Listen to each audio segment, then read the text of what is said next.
এই সময় লাইভে আপনাদের স্বাগত। আমরা এখন দাঁড়িয়ে রয়েছি মির্জা গালিব স্ট্রিটে, যেখানে গতকাল মধ্যরাতে অগ্নিকাণ্ডে 9 জনের মৃত্যু হয়েছে।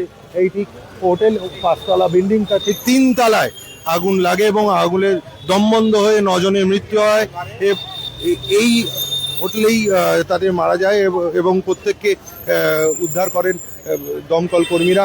তবে একটা তথ্য দিয়ে রাখছি, এই ঘটনার পরই দ্রুত পদক্ষেপ নিয়েছে রাজ্য প্রশাসন। এই এলাকার ঠিক আশপাশের হোটেল, সেই ছবি আপনাদের দেখাবো। সেই হোটেলগুলোতে ইতিমধ্যেই ফায়ার অডিট শুরু করেছে। দমকল এবং পুলিশের কর্মীরা এসছে, তারা ইতিমধ্যেই হোটেলের ভেতরে গিয়ে তাদের যে কর্তৃপক্ষ তাদের সাথে কথা বলছে এবং ফায়ার সিস্টেম সঠিকভাবে রয়েছে কিনা, এছাড়াও যে হোটেল চালানোর ক্ষেত্রে যে নথি লাগে সেই সব রয়েছে কিনা এবং অনুমতি রয়েছে কিনা তা দেখছে। এই ঘটনার কিছুক্ষণের মধ্যেই গোটা বিষয়টির উপরে নজর দিয়েছে রাজ্য প্রশাসন এবং সেই মতো ফায়ার অডিট শুরু হয়েছে। পুলিশ আধিকারিকরা রয়েছে, গোটা আশপাশে যে হোটেলে ফায়ার অডিট চলছে সেই কারণে তারা কথাবার্তা বলছে এবং নিজেদের মধ্যে যে যথাযথ ফায়ারের যে ব্যবস্থা, অগ্নি নির্বাপন যন্ত্র সহ অন্যান্য যে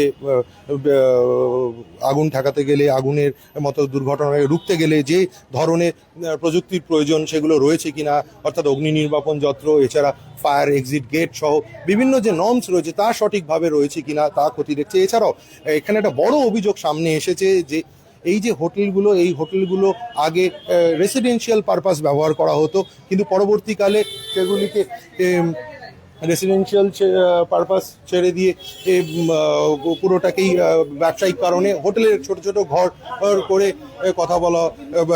হোটেলের ঘর করে ভাড়া দেওয়া হতো এবং দেখলেন যে আশপাশের হোটেলে যথাযথভাবে ফায়ার সার্ভিস এবং ফায়ার অডিটে করে দেখলেন যে যথাযথ যে অগ্নি নির্বাপন যন্ত্র সহ একাধিক যে ব্যবস্থা সেগুলো সঠিকভাবে রয়েছে কিনা, ফায়ার এক্সিট। এছাড়াও আমরা কথা বলে নেওয়ার চেষ্টা করব এখানকার। ম্যাডাম, আপনি এখানে এসেছিলেন, কি দেখলেন ফায়ার অডিট বা আপনারা যে তদন্ত? কথা বলতে চাইছেন না উনি এই ব্যাপারে।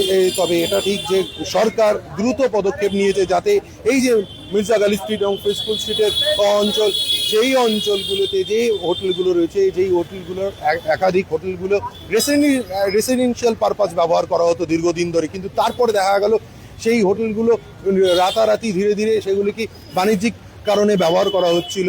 হোটেলের ঘরগুলোকে ছোট ছোট করে ঘর তৈরি করে সেখানে ভাড়া দেওয়া হতো, কখনো 1200-1500 টাকা দিয়ে ভাড়া দেওয়া হতো এবং যেই হোটেলে এই অগ্নিকাণ্ডের ঘটনা ঘটেছে জানা গেছে ওই হোটেলের ভাড়াই 1200 থেকে 1500 টাকার মতোই ছিল এবং দীর্ঘদিন কেউ যদি থাকতো সেক্ষেত্রে ভাড়া কমিয়ে দেওয়া হতো। ফায়ার এক্সিটের ব্যবস্থা রয়েছে না তা খতিয়ে রাখা হচ্ছে।